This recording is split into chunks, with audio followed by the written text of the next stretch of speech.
la séquence Espace Vert est campée par Monsieur Eclou, avec qui nous parlons de l'harmattan ce matin. On nous dit que l'harmattan est là, vous confirmez? Oui, l'harmattan est déjà à nos portes parce que les modèles météorologiques nous montrent des masses d'air sèches qui sont aux portes d'Abidjan.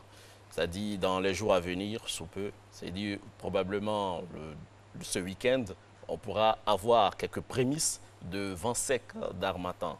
Donc les populations peuvent être rassurées, l'harmattan arrive et c'est déjà à nos portes. Pour ceux qui prennent des voitures le matin, les automobilistes qui sortent très très tôt, effectivement, comme vous le dites, on a vraiment les prémices. Oui. Alors, ça va commencer par quelle zone ou bien ça va venir de façon globale sur le carré, surtout le carré ivoire?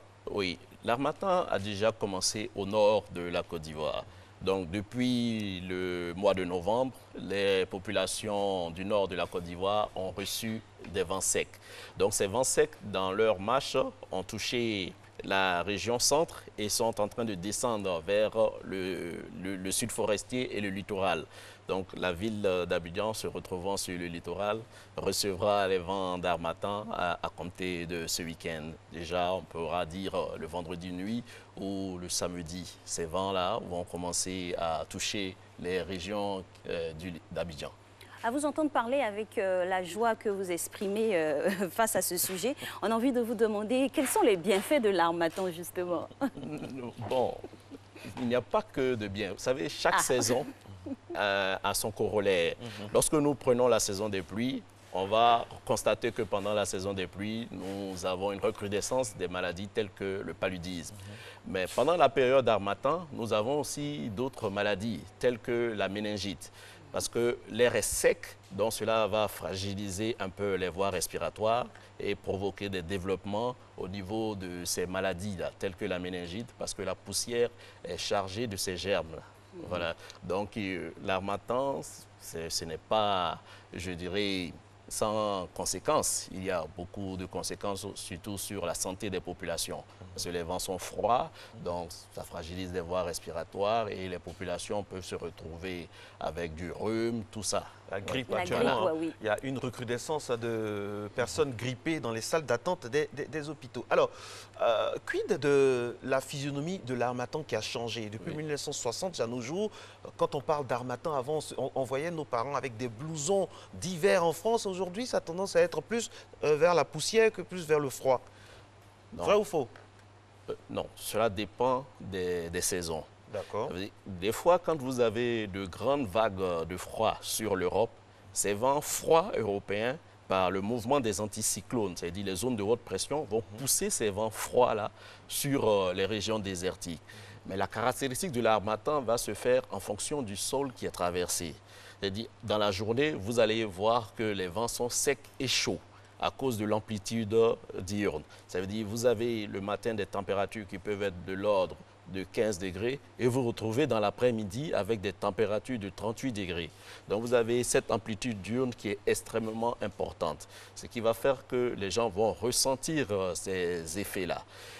Mais en plus de cela, il faut dire que les vents, en traversant les régions désertiques, vont soulever les poussières. C'est-à-dire lorsque ces vitesses de vent d'harmattan seront élevées, cela va engendrer des soulèvements de poussière. Donc ces poussières vont se retrouver en altitude et avec les courants atmosphériques se retrouver sur la Côte d'Ivoire et beaucoup d'autres pays plus du Golfe de Guinée. Donc c'est ce qui va se passer avec les mouvements des vents secs d'harmattan.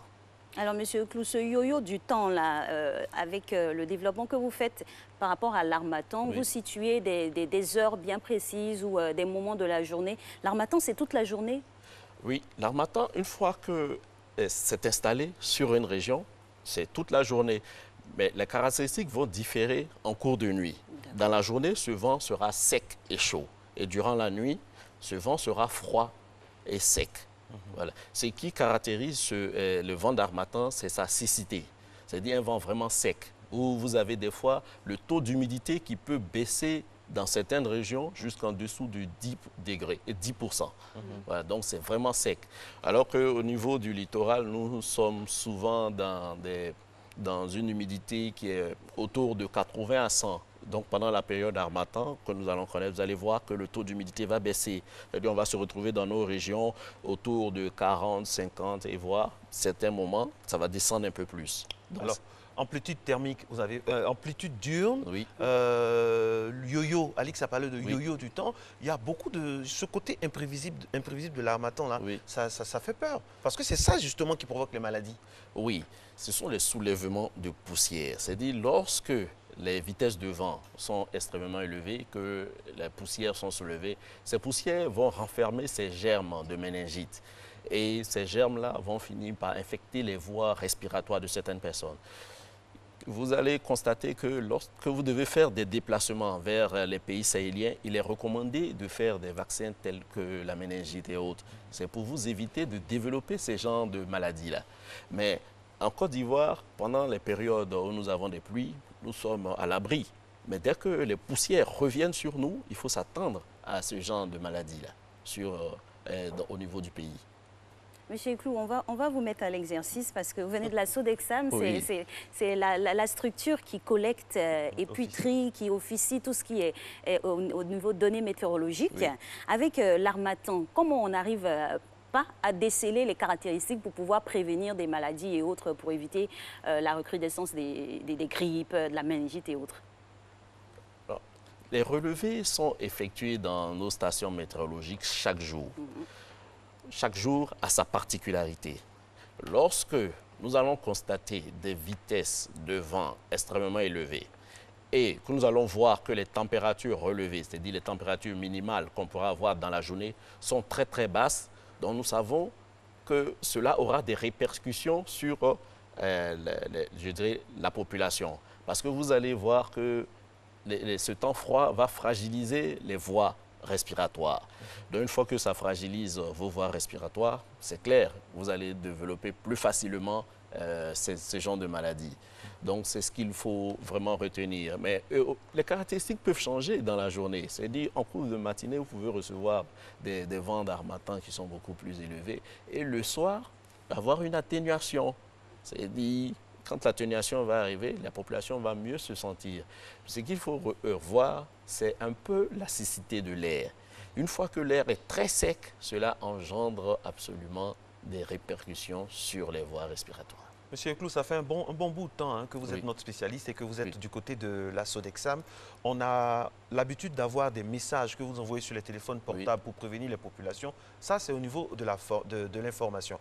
Est-ce que vous travaillez en bonne intelligence avec les structures chargées de la santé publique? Par exemple, ce que vous nous dites là sur le plateau, est-ce qu'en fin d'année, vous dites par exemple au ministre de la Santé ou bien au directeur de l'Institut national de la santé publique, de l'hygiène publique, voici nos recommandations, nous, Sodexam, voici ce que nous préconisons. Est-ce que ça se fait? Oui, cela se fait. Si vous avez remarqué, l'an dernier déjà, nous avons édité des bulletins que nous appelons des bulletins de prévision saisonnière.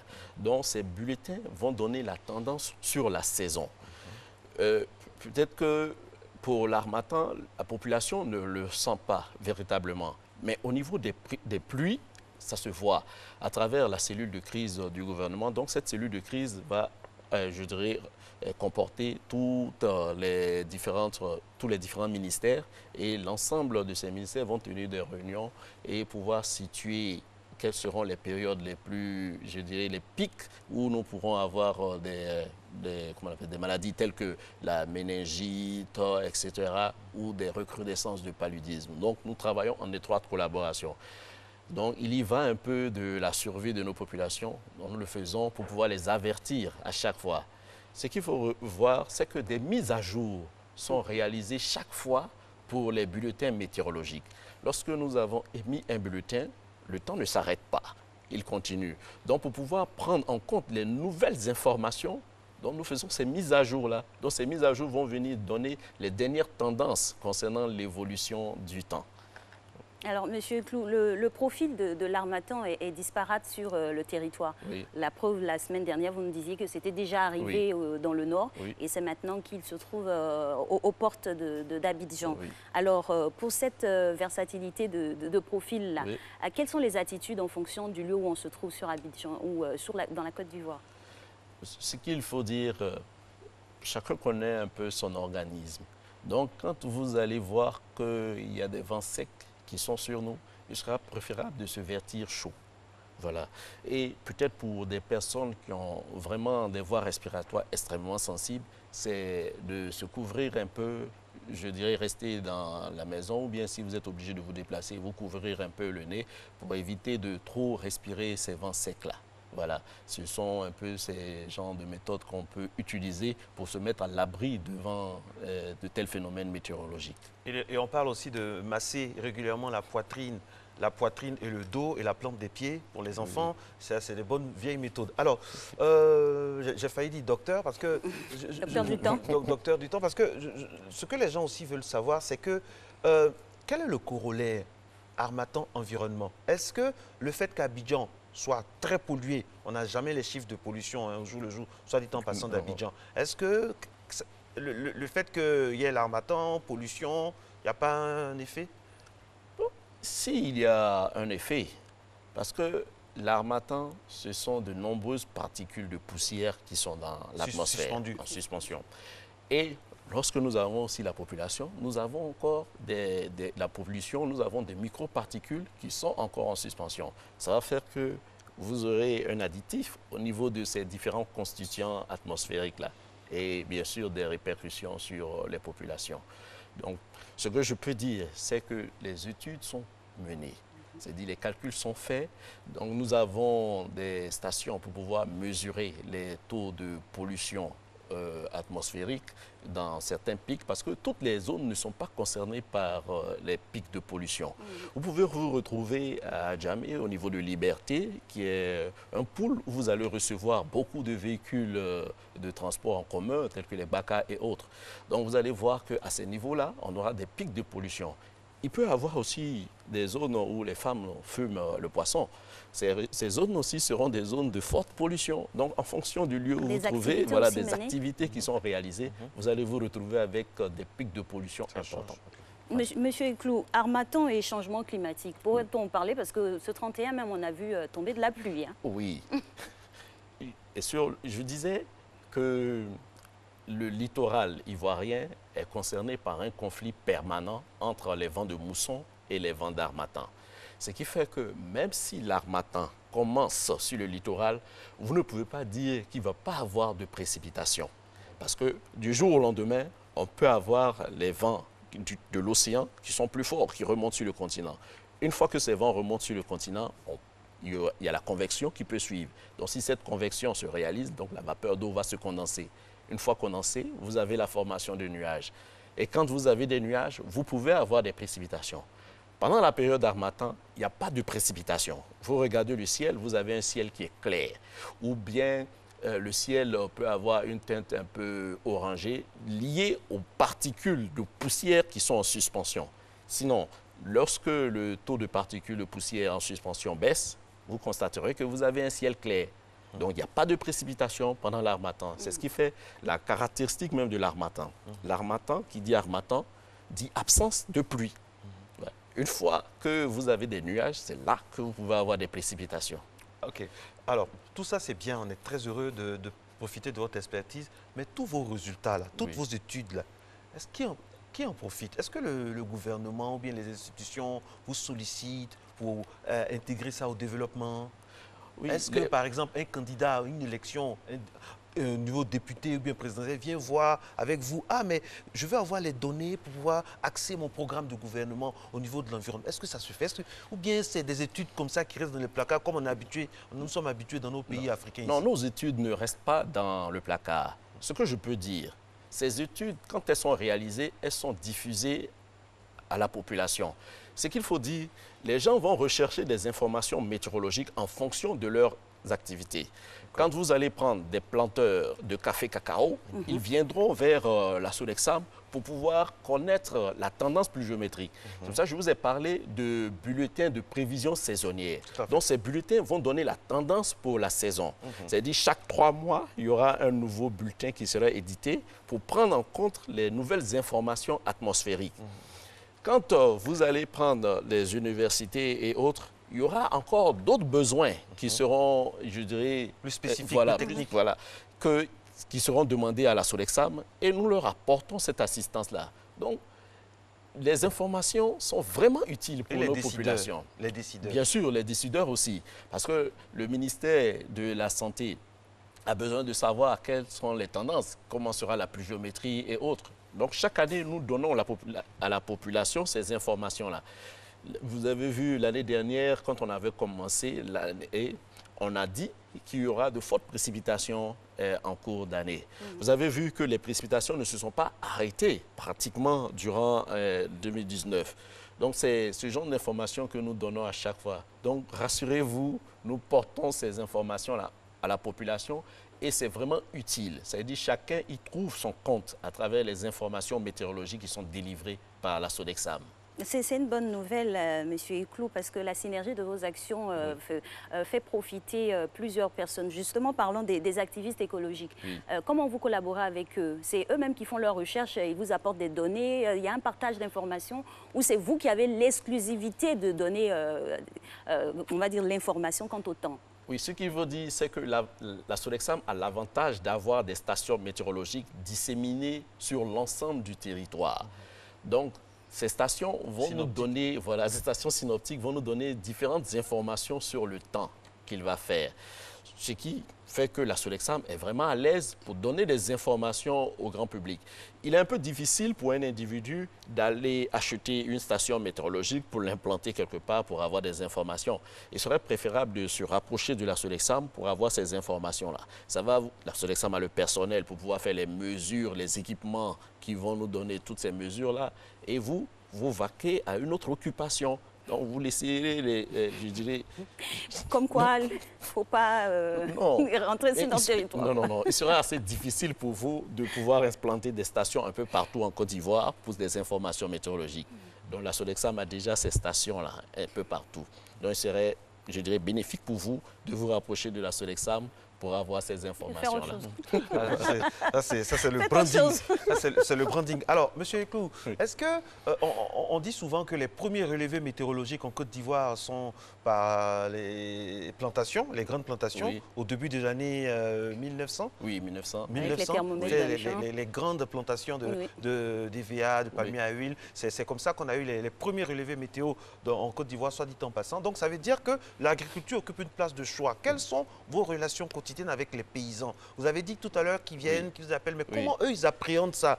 Comment ils vous demandent? Parce que beaucoup ne parlent pas le français, tout ça. Comment ça se passe? Nous avons beaucoup de projets avec l'Organisation météorologique mondiale. Donc, ces projets-là visent, je dirais, à accroître le rendement au niveau de la productivité, au niveau de nos populations. Donc, la Sodexam, à travers ces différents projets, va se rapprocher de la population. Donc, on va assister certains paysans, c'est-à-dire ces paysans seront des paysans témoins, où l'assistance agrométéorologique sera réalisée à leur niveau. Et quand les autres verront le rendement de ces plantations qui ont été assistées, ils viendront vers la Sodexam. On a eu plusieurs fois ces genres de cas. On a assisté certains paysans à travers les techniques agrométéorologiques et les autres, ayant observé ce que celui qui a été assisté a pu produire, se sont eux-mêmes dirigés vers la Sodexam pour pouvoir avoir ces informations météorologiques-là. C'est vraiment capital pour nos populations d'avoir l'information météorologique. Je le dis souvent, ce n'est pas vraiment agréable que vous commencez des travaux et vous vous rendez compte qu'une situation météorologique je dirais la situation météorologique vient bouleverser tous vos efforts. Vous imaginez, vous investissez soit dans le ciment et autres, au moment où vous devez couler, vous avez une forte pluie qui vous lave tout ce ciment-là. Vous avez perdu. Parce que vous allez réacheter encore ça et payer encore les ouvriers pour les travaux que vous aurez pu bien faire en suivant simplement l'information météorologique. C'est important chaque jour de regarder les bulletins météorologiques pour avoir la tendance de la journée ou même de la semaine. Votre exemple est très intéressant en ce sens qu'on a jeté un regard sur le monde agricole. On va parler de construction aussi. Est-ce à dire qu'il faut vous consulter pour pouvoir faire un planning de construction d'un bâtiment, d'une maison ou autre chose? Oui, bien sûr qu'il faut consulter la Sodexam. Les populations, je dirais, les individus ont tendance à ne pas se diriger vers la Sodexam. Mais quand vous prenez de grandes structures de BTP, elle ne lance pas de travaux sans consulter la météorologie. Lorsqu'on avait la construction même du 3e pont, ils sont arrivés à la Sodexan pour pouvoir avoir les tendances de précipitation chaque année. Vous voyez, c'est un peu dommage qu'en Côte d'Ivoire, à midi, on allume voilà, dans les maisons. Alors que vous pouvez orienter vos fenêtres de façon à recevoir l'insolation parfaitement, ou même orienter vos fenêtres en fonction des différents courants d'air que vous avez dans une région précise. Donc, vous avez des fois des maisons où portes et fenêtres sont ouvertes, mais il faut encore allumer un ventilateur ou un climatiseur parce qu'il fait chaud. C'est parce qu'on n'a pas tenu compte de la circulation de l'air dans l'environnement. Si vous orientez parfaitement vos fenêtres, vous allez voir que dans la journée, une fois que vos fenêtres sont ouvertes, vous n'avez pas besoin d'utiliser d'autres systèmes d'aération ou de refroidissement. Okay. Voilà. Donc, Monsieur Clou, je vais vous faire sourire. Je sais que ça va vous faire sourire, mais ça fait partie des réalités de nos pays. Les fameux attrapeurs de pluie. Oui. Mythe ou réalité? On a des manifestations et on s'est dit il va pleuvoir. Vous, la Sodexam, vous annoncez une pluie. Mais curieusement, avec la magie à l'africaine, il ne pleut pas, il peut ne même pas pleuvoir dans la cour de la RTI et pleuvoir au terrain de la RTI. Comment vous, le scientifique, le cartésien, vous expliquez ça? Mythe ou réalité? C'est ce qu'on entend et c'est ce on a vécu, parce que voilà, il y a beaucoup de choses aussi qui nous parviennent quand on attend. Mais pour nous, la météorologie demeure une science. Donc en tant que science occulte, voilà. Occulte, exact, inexact. Non, je dirais une science, voilà, une science majeure. Exacte, voilà, mais qui va vous donner, oui, parce que aujourd'hui, il y a un grand essor qui est réalisé au niveau de la météorologie. La météorologie, il y a 20 ans, n'est pas la même qu'aujourd'hui. Ouais. Aujourd'hui, vous avez beaucoup de satellites. Des supercalculateurs. Voilà, des calculateurs. Donc, les calculs sont plus poussés et les résultats sont plus justes. Quand on donne un bulletin de météorologie, c'est toujours associé à une probabilité. En Afrique aussi, on a nos calculs. Exactement, justement. Donc, quelle est la collaboration que vous pourriez avoir avec ces personnes-là? Parce qu'on a des on peut donner des noms. On peut donner des noms. Hein. Oui. Moi, j'ai eu à travailler avec des personnes, véritablement, on avait des pluies qui tombaient et quand ils finissaient, la pluie s'arrêtait, on faisait l'émission. J'ai payé des gens pour ça. Et pour la petite histoire, qu'on va expliquer... La RTI a payé des gens pour ça. Quand on va expliquer au comptable que oui, lui, on ne sait même pas dans quel chapitre on va mettre. Bon, attraper de pluie. C'est homologué maintenant. Parce qu'on ne peut pas sortir du matos et puis ne pas faire l'émission. C'est bien là dans la ligne. Donc vous ne travaillez pas avec eux. Ce sont des concurrents mystiques que vous avez. Comment vous vous préparez psychologiquement? Enfin, oui. Vous collaborez? Non, c'est ce que je suis en train de dire. Pour nous, la météorologie est une science. Ah, voilà. On a vécu la science là aussi. Mais aujourd'hui, là, vous dites que l'Harmattan va venir vendredi soir, au plus tard sur Abidjan. Le vendredi soir, au lieu de l'Harmattan, il pleut jusqu'à... Ça, on fait comment? C'est qui a décidé ça? Qu'est-ce qui a changé? Oui, quand on donne l'information météorologique, je dis toujours que cette information météorologique est suivie d'une probabilité. C'est ça votre calcul de probabilité. Aujourd'hui, je dirais, la météorologie ne pourra pas dire avec exactitude l'heure à laquelle l'Harmattan va commencer sur la région d'Abidjan. Mais ailleurs, pourquoi ça se fait? Non, ailleurs, ça ne se fait pas. Si. Non, ça ne se fait pas. Ce qu'on peut dire... Si, d'accord. Qu'est-ce qui se fait? Dites-nous. Non, j'expliquais chaque fois que tout dépend du phénomène météorologique qui est concerné. Et on m'a pris l'exemple des pays tempérés. Et j'ai dit que ces pays ne sont pas concernés par les mêmes systèmes que nos régions. Là-bas, nous avons des systèmes frontaux. Donc, on arrive à voir leur déplacement. Donc, les calculs peuvent se faire sur les heures d'arrivée.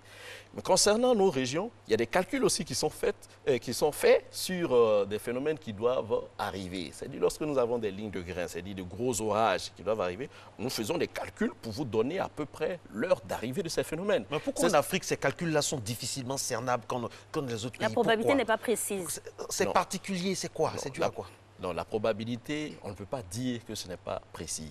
Parce que nous donnons des probabilités sur les bulletins. Ce qui fait la difficulté au niveau de la région équatoriale, c'est l'évolution diurne. C'est-à-dire, vous avez le soleil en dans la journée et ce soleil va réchauffer, je dirais, la Terre.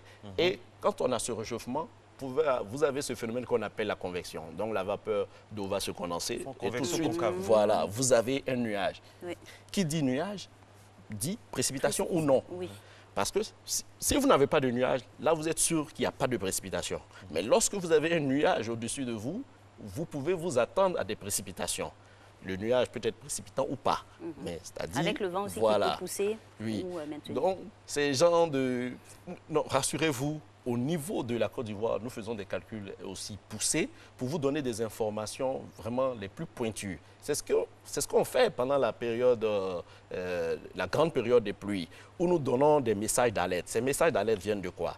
Des calculs qui sont réalisés sur les phénomènes. Donc, on peut vous donner à peu près les heures d'arrivée de ces phénomènes-là sur nous. Nous l'avons plusieurs fois fait à travers les différents messages au gouvernement, les SMS que la population reçoit. Donc, c'est des choses que nous faisons. Voilà. Donc, on ne peut pas dire qu'ailleurs, ça se fait et au niveau de la Côte d'Ivoire, ça ne se fait pas. Rassurez-vous, ça se fait aussi au niveau de la Côte Si on d'Ivoire. va voir là le temps qu'il va faire à Bobo, si le maire de Koumassi, d'Abobo, ou bien de Bongouanou ou de Mbato appelle, il peut avoir la météo circonscrite pour sa région uniquement en temps réel. C'est ce que nous avons plusieurs fois assisté les populations comme ça. Nous avons donné des bulletins d'information aux populations en fonction des régions où elles se trouvent. Lorsque vous avez à réaliser une activité et autres, il suffit de demander à la Sodexam l'information météorologique concernant la région où vous êtes. Et nous serons à même de vous donner cette information-là. Et je dirais l'information la plus pointue possible. Et pour terminer sur l'harmattan, vous nous avez dit que quand l'harmattan est là, la pluie n'est pas là. Et ça va durer combien de temps? On a une donnée précise là-dessus, la durée de l'harmattan? Oui. De façon saisonnière, l'harmattan reste au niveau... Vous voyez que, en fonction, au niveau d'Abidjan, vous allez voir que l'harmattan va commencer et peut-être légèrement balayé par des vents de mousson qui vont remonter. Mais grosso modo, jusqu'à la mi-février, on demeure sous les vents d'harmattan. Certains jours, les vents d'harmattan seront beaucoup plus forts. Donc, vous allez avoir de fortes concentrations de poussière dans l'atmosphère. En ce moment-là, la visibilité sera grandement réduite. Vous allez pouvoir voir loin. Et là, les populations, le plus souvent, s'inquiètent lorsqu'elles voient ces ciels qui sont véritablement chargés de poussière. Rassurez-vous, on vous donnera ces informations-là. Merci infiniment. Mieux vaut se fier aux informations officielles qu'aux attrapeurs de pluie. Merci beaucoup, M. Iglou. Cette concurrence déloyale, on va tout faire pour qu'en 2000... c'est nos collaborateurs, n'oubliez pas. Oui. Mais bon, il faut que vous trouviez un terrain d'entente avec les attrapeurs de pluie. On est au milieu. C'est la zone tampon. Nous sommes en Afrique après tout et ça signifie beaucoup de choses. Matin Bonheur se poursuit toujours dans la bonne humeur avec le dernier flash, cette fois le flash